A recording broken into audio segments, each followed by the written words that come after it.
C'est un plaisir de vous retrouver pour le journal. Voici les titres.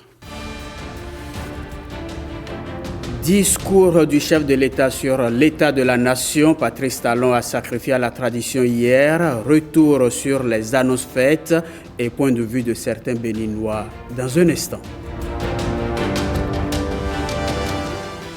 L'Okossa endeuillé par un incendie, des membres d'une même famille périssent par le feu. L'origine des flammes n'est pas encore déterminée.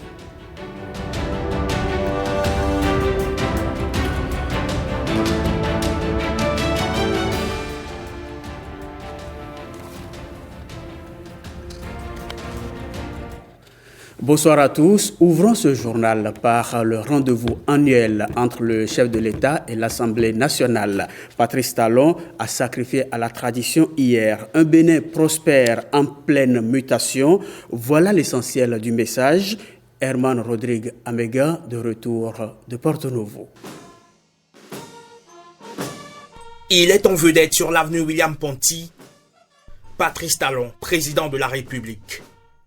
Devant le drapeau tricolore, le chef de l'État s'arrête pour l'exécution de l'hymne national.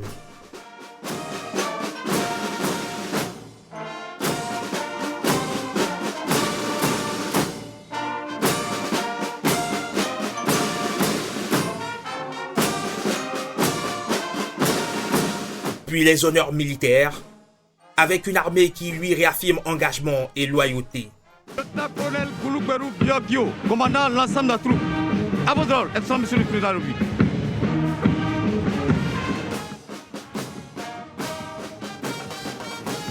Merci. À l'entrée du palais des gouverneurs, le maître des lieux, qui reçoit son hôte prestigieux, dans une ambiance solennelle et détendue, un parfait métissage qui sied à Patrice Talon. Très bien, ça va. Avec plaisir. Le président de la République se montre bienveillant et même taquin. Solide. Non, n'enlève pas le chapeau. Non, mais remettre ça. Il manque quelque chose. Voilà. Puis il se dirige à l'intérieur de l'hémicycle pour livrer son message sur la santé de la République. Excellence, Monsieur le Président de la République, chef de l'État et chef du gouvernement. Au nom de mes collègues députés et en mon nom personnel, je vous souhaite la bienvenue ici, dans ce temple, sinon l'Église, sanctuaire de la démocratie. Dans ce cœur battant du débat politique, une voix de stentor retentit. Patrice Talon déroule un discours de 24 minutes reçu bien souvent par les salles d'applaudissements.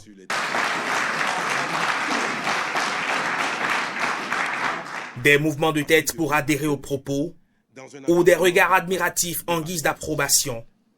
Le ton est parfois professoral.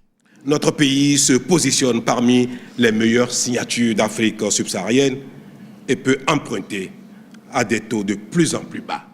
Souvent conciliant. Notre volonté est de faire toujours mieux, car nous avons vocation à être les meilleurs partout. Mais aussi ferme à l'occasion. Aucune supplication, aucun râlement, aucune menace ne nous fera reculer. Le message présente le Bénin d'aujourd'hui à travers ses mutations, les chantiers en cours et les perspectives d'avenir. Pour son grand oral, Patrice Talon est resté fidèle à ses principes. Dans les rangs de la majorité comme de l'opposition, le discours est analysé dans tous ses états et va nourrir les débats dans l'actualité. Comme vous pouvez le constater, l'intervention du chef de l'État à l'hémicycle présente les progrès réalisés par le Bénin. Pour Patrice Talon, toutes ces avancées sont source de fierté. On l'écoute. Alors que le monde s'enfonce globalement dans un cycle d'incertitude et d'instabilité, que les foyers de tension se multiplient ici et là, déstabilisant l'économie mondiale, que la démocratie, l'ordre mondial, la coopération internationale et le climat paraissent plus que jamais mal en point. le Bénin continue, sans tapage, d'avancer sur le chemin de son développement et de la consolidation de son unité. Nos succès sont incontestables dans tous les domaines, même si leurs effets ne sont pas toujours immédiatement perceptibles. Le seul domaine dans lequel nous sommes toujours à la peine reste celui de la lutte contre le terrorisme sur la frontière nord du territoire. Malgré nos efforts qui nous permettent de contenir le mal, voire de le faire reculer, nos forces de défense et de sécurité positionnées sur nos lignes de frontière nord continuent d'être éprouvées par des terroristes en totale liberté dans des pays voisins. Cependant, je peux vous affirmer que les investissements qui sont en cours, tant en matériel, en infrastructure qu'en ressources humaines, nous permettront, sous peu, de tenir les terroristes loin de notre territoire. Honorables députés, la cherté de la vie et le faible pouvoir d'achat du plus grand nombre d'entre nous demeurent aussi pour moi un point d'insatisfaction et de peine. Mais en vérité, un pouvoir d'achat suffisant pour chacun de nous tous n'est-il pas l'objectif final de notre action commune? Est-il réaliste que, venant de si loin, nous soyons déjà tous satisfaits de tout? Nous n'y sommes pas encore. Mais, ensemble, nous construisons jour après jour le pays afin qu'il offre à chacun, à terme, les meilleures opportunités d'épanouissement en fonction des efforts fournis. C'est ainsi que, dans chacun des domaines fondamentaux permettant au pays de parvenir à cette étape, nos progrès sont continus et incontestables. Depuis 2016, notre pays progresse par notre travail à nous tous. Les observateurs avisés affirment qu'on n'a jamais vu autant de chantiers ouverts à la fois au Bénin. L'eau potable n'arrête pas de gagner de plus en plus de localités et s'établit en cette fin d'année à 80% de taux de pénétration de la population contre 42% en 2016. Le retard que nous avons pris en raison des nombreux échecs de forage dans les régions difficiles est en train d'être rattrapé. Il en est de même dans le secteur de l'électricité où nous sommes victimes de notre propre succès en ce que l'explosion du branchement des ménages et l'arrivée d'un grand nombre d'industries gourmandes en énergie électrique dépassent largement nos prévisions et planifications. Mais nous serons au bout de nos peines dans les 24 mois à venir. Dans le secteur des infrastructures, la cité ministérielle, la cité administrative d'Abomey-Calavi, les cités départementales, les multiples édifices administratifs et d'institutions, les innombrables marchés modernes, ruraux et urbains, qui font de plus en plus notre fierté comme jamais, et j'en passe, témoignent de nos prouesses sans pareil. Le secteur de la santé n'est pas en reste, et le meilleur s'annonce déjà. Le centre hospitalier universitaire international d'Abomey-Calavi, l'hôpital de zone de Savé ou celui de Tchaourou sont autant d'exemples qui nous donnent l'avant-goût de ce qui est en cours. Dans le secteur productif, notre dynamisme reste soutenu et enviable. L'industrie, l'agriculture, le commerce, les services et l'artisanat progressent de manière remarquable. La mécanisation agricole est en train de connaître un succès et une pénétration dépassant toutes les prévisions. Il en est de même pour l'industrialisation du pays, dont la vitesse surprend tout le monde avec ses exigences de matières premières agricoles, suscitant quelques controverses et justifiant ainsi que le progrès nécessite souvent des sacrifices. Venons-en maintenant aux facteurs ayant favorisé les progrès socio-économiques enregistrés. Au nombre de ces facteurs figure la bonne qualité des ressources humaines. Depuis 2016, le Bénin peut se féliciter de la compétence de ses cadres. Selon le chef de l'État, une compétence qui permet au pays de surmonter les obstacles sur le chemin du développement. Retrouvons ici les mots de Patrice Talon à ce sujet. L'école béninoise a oublié les années scolaires irrégulières émaillées de grèves sauvages.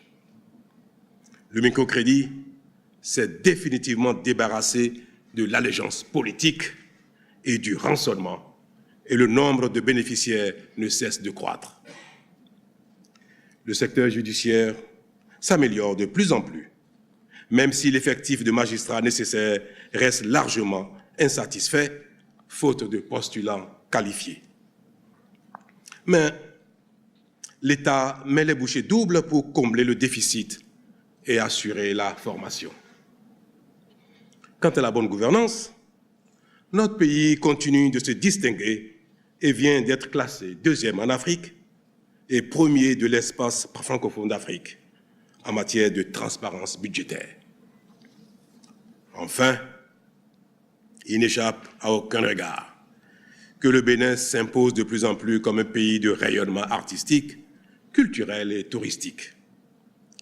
Tout ceci est possible parce que nous mobilisons davantage de ressources financières au plan interne et en assurons une gestion rigoureuse pour financer les projets structurants afin d'améliorer nos infrastructures, développer nos secteurs productifs, créer des emplois et améliorer le bien-être de nos populations.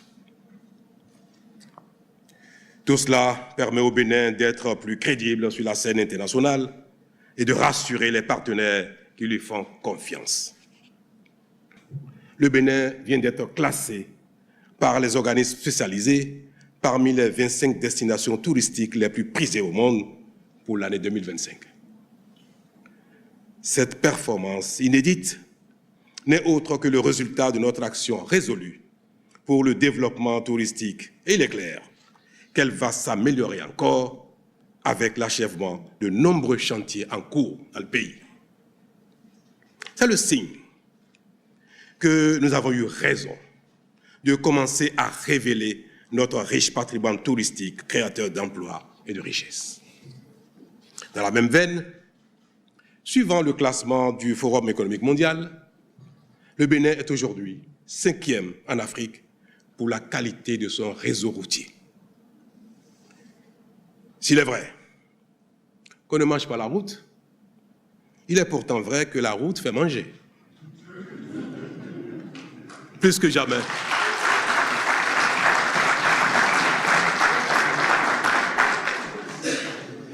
Plus que jamais, nous pouvons affirmer que le chemin du développement passe par le développement de la route. La preuve est que partout, nos concitoyens en réclament davantage en précisant que c'est bien de la nouvelle qualité de route qu'ils parlent.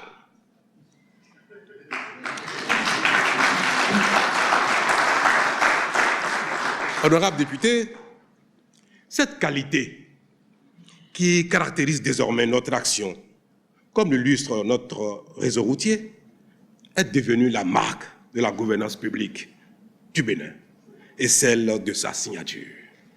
De sorte que la notation de notre pays ne cesse de s'améliorer. Récemment d'ailleurs, notre notation est passée de B à 2B dans un environnement pourtant globalement difficile. Ainsi, notre pays se positionne parmi les meilleures signatures d'Afrique subsaharienne et peut emprunter à des taux de plus en plus bas. Un autre exemple par lequel la communauté internationale cite notre pays comme modèle est notre programme de cantine scolaire, grâce auquel nous donnons par jour un repas chaud à plus de 1,3 million d'écoliers dans plus de 80% de nos écoles primaires publiques, dont 95% d'écoles en milieu rural. De fait, d'autres pays viennent de plus en plus s'inspirer de notre modèle. Un indicateur, un dernier, et pas des moindres. Cotonou vient d'être classée première ville la plus propre de l'Afrique de l'Ouest et 6e de toute l'Afrique.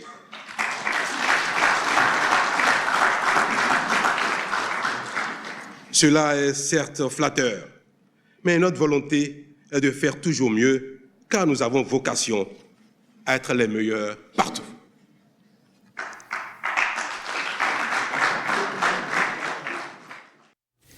Quel est l'état du sport au Bénin? Satisfaisant selon le président de la République. Patrice Talon en veut pour preuve que la qualification des écureuils des guépards pour la CAN 2025. Il se réjouit particulièrement de ce qu'il appelle le nouvel état d'esprit. On l'écoute. À quoi devons-nous une telle dynamique qui nous vaut les prouesses remarquables que le monde relève et apprécie? Dans un contexte où nous n'avons encore mis en évidence aucun gisement minier. L'ampleur et la qualité de nos réalisations tiennent de notre volonté de changer le destin, de notre ardeur au travail, mais davantage de l'état d'esprit qui nous caractérise désormais. Cet état d'esprit, c'est celui d'avoir pris conscience que seul notre travail peut nous sortir de la pauvreté et nous offrir les conditions de vie auxquelles nous aspirons tous. Cet état d'esprit, j'en ai la conviction, a inspiré nos guépards dans leur campagne de qualification pour la Coupe d'Afrique des Nations de football édition 2025, et il leur a permis de surmonter les difficultés, même lorsque cela paraissait impossible, pour revenir sur le devant de la scène continentale. Et j'ose croire qu'ils y puiseront désormais les ressources pour s'y maintenir et viser encore plus haut. Dans le domaine de la santé, le chef de l'État est revenu sur le projet de supplémentation nutritionnelle, un projet de lutte contre les carences nutritionnelles durant les 1000 premiers jours. Je vous invite à le suivre. Il est un fait que le retard de croissance affecte particulièrement les enfants au cours des 1000 premiers jours de leur vie, c'est-à-dire du 3e mois de gestation jusqu'à l'âge de 2 ans, période durant laquelle le cerveau de l'enfant se développe pour l'acquisition du potentiel cognitif nécessaire à la construction du capital humain.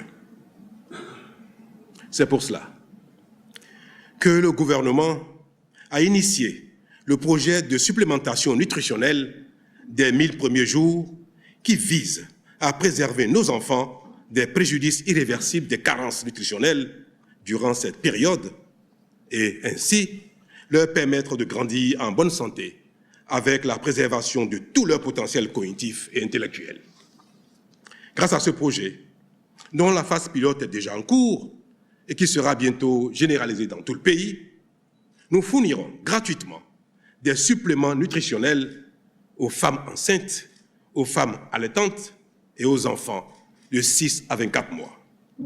Mieux, les frais de consultation prénatale dans les centres de santé publics seront pris en charge par l'État pour faciliter l'accès aux suppléments nutritionnels au plus grand nombre de femmes enceintes ciblées par le projet.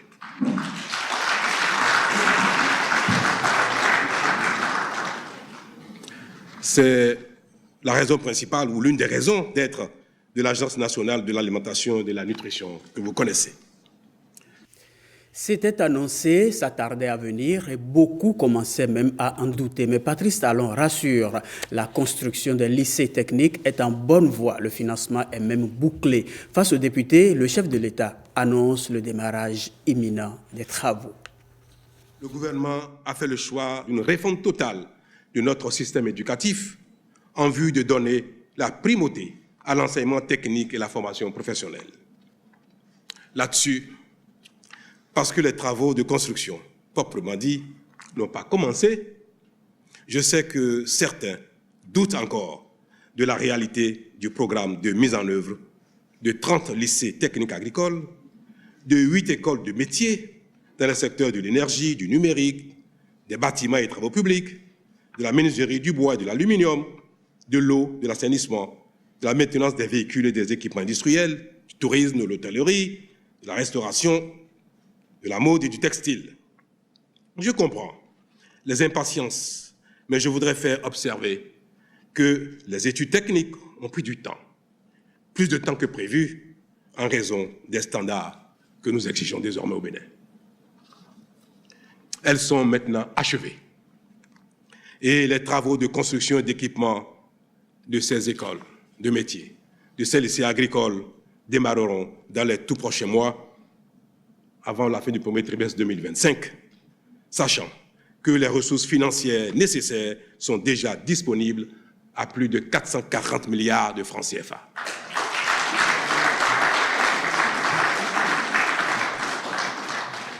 Ces programmes permettront notamment à tous les apprenants, quel que soit leur profil, d'acquérir des compétences en temps réel selon leurs besoins et ceux du marché du travail. Il est à rappeler, dans la perspective de cette révolution qui s'annonce pour notre secteur éducatif, le gouvernement finance depuis quelques années déjà la formation sur place et à l'étranger de plus de 700 nouveaux enseignants devant servir dans le sous-secteur. De même, un programme de recyclage et de perfectionnement est en cours de préparation à l'endroit des enseignants en situation de classe. Enfin, pour être complet sur ce sujet, je voudrais rappeler que le gouvernement a entrepris de mettre en place pour la rentrée scolaire 2026 6 lycées scientifiques et 2 écoles normales supérieures scientifiques de référence internationale. C'est dire, mesdames et messieurs, que l'année 2024 qui s'achève a consolidé nos acquis et poursuivi la dynamique au-delà de nos attentes. Dans son message sur l'état de la nation, Patrice Talon a salué l'implication des Béninoises et Béninois dans les succès enregistrés. Cela garantit, à son avis, une continuité dans les actions. Sa formule pour l'exprimer est la suivante: le Bénin a trouvé son chemin et cela est irréversible. On l'écoute au micro de Jérôme Humbo et Mohamed Bio. Je m'en voudrais de ne pas vous exprimer, honorable député, toute tendance politique confondue, ma conviction, largement partagée par la plupart de nos concitoyens et qui se résume comme suit. Le Bénin, notre pays, a trouvé son chemin. Et cela est irréversible.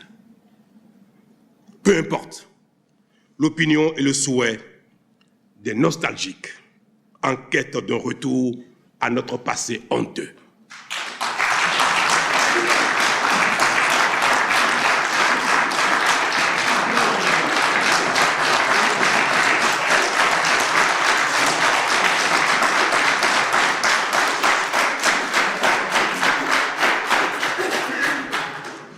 Fini l'usurpation du pouvoir politique par des vendeurs d'illusions incompétents et mal intentionnés.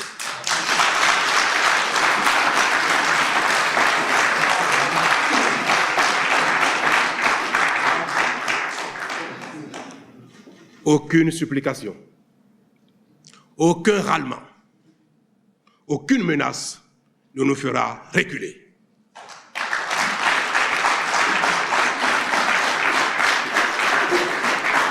Honorable député, aucun compromis politique préjudiciable à notre développement ne sera concédé pour faire plaisir à qui que ce soit ou satisfaire un quelconque consensus politique. Le Bénin est au-dessus de tout. La démocratie et la compétition politique devront désormais être exclusivement et absolument au service du développement. Vive le progrès, vive le Bénin.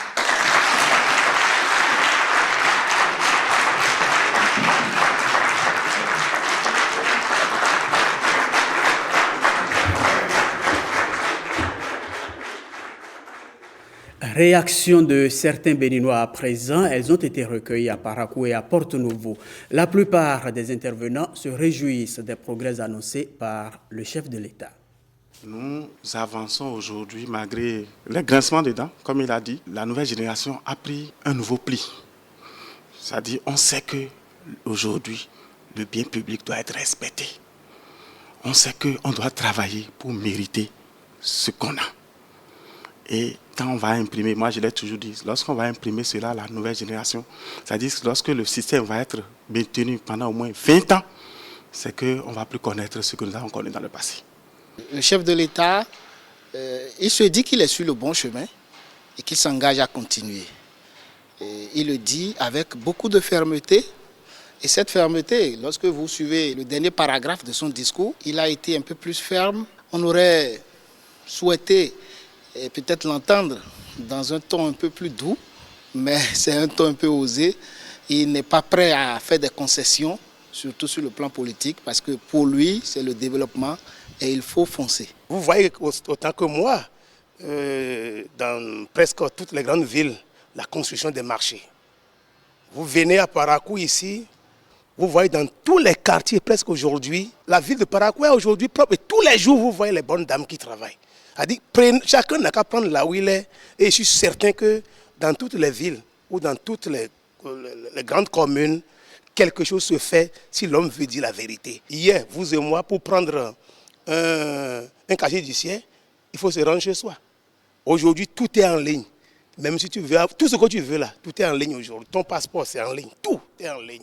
Mais si nous ne savons pas que cette modernisation, cette aventure que la rupture a empruntée depuis 2016 est une bonne aventure pour nous les Béninois, c'est que nous ne sommes pas sérieux. Et pour être sérieux, on ne peut que dire merci. J'ai été vraiment sidéré de voir un chef d'État déterminé à mettre son peuple au travail, étant donné que personnellement j'étais déjà convaincu que c'est au bout du travail que se trouve le développement. Pour quiconque travaille doit pouvoir s'épanouir. Si tout le monde se met résolument au travail, ça devrait en principe booster le développement de notre pays. Et l'autre chose, il a dit qu'effectivement nous avons enregistré beaucoup de progrès, mais aussi il y a des domaines pour lesquels nous devons avoir à travailler davantage. Le simple fait de le rappeler, cela dénote de ce que nous avons encore des défis devant nous, que nous devons tous relever ensemble. Il y a un projet du gouvernement que nous avons appelé microcrédit à l'AFIA. C'est quelque chose de très important. Le chef de l'État a rappelé que c'est dépoussiéré, dépossédé de toute considération politique. La suite de l'actualité nous amène à Lokossa. Là-bas, un incendie emporte plusieurs membres d'une même famille. Les origines du feu ne sont pas encore connues. Voici le récit du drame. L'origine du meurtrier incendie qui s'est déclenché aux environs de 2 heures du matin dans la nuit du 19 décembre 2024 reste toujours un mystère. Aux dernières nouvelles de ce drame qui a plongé tout le quartier à Ivechi, pas loin de l'université de Lokossa, on dénombre 3 morts, tous d'une même famille. Une famille qui, depuis une semaine, pleure déjà le départ de la grand-mère. J'étais au village quand on m'a informé de ce que la maison de notre grand-mère décédée une semaine plus tôt a pris feu. Le constat sur place est déplorable. Le feu, dont nous ignorons l'origine, a fait 2 victimes sur place malgré l'intervention des voisins et des sapeurs-pompiers.